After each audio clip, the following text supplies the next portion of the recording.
আসসালামু আলাইকুম। আজকে আমি তৈরি করে দেখাবো পুঁই শাক এবং আলু দিয়ে মজার একটা ভাজি কিভাবে তৈরি করা যায় এবং একটা টিপস শেয়ার করব যাতে করে আপনার পুঁই শাকের পুষ্টিগুণ এবং কালার সবগুলোই ঠিক থাকে।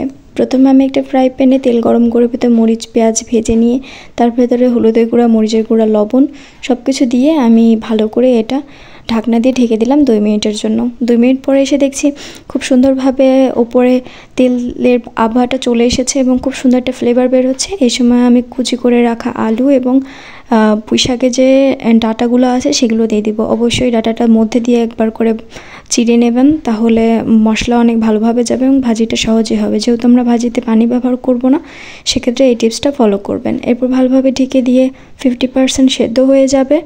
তারপরে ধরো আমি পুঁই শাকের পাতা দিয়ে দেবো। এখন পুঁই শাকের পাতা দিয়ে দেওয়ার কারণ হচ্ছে এর কালার এবং পুষ্টি গুণাগুণ সব কিছু ঠিক থাকবে এবং অনেক ভালোভাবে এটা সেদ্ধও হয়ে যাবে, খেতে অসাধারণ ভালো লাগবে।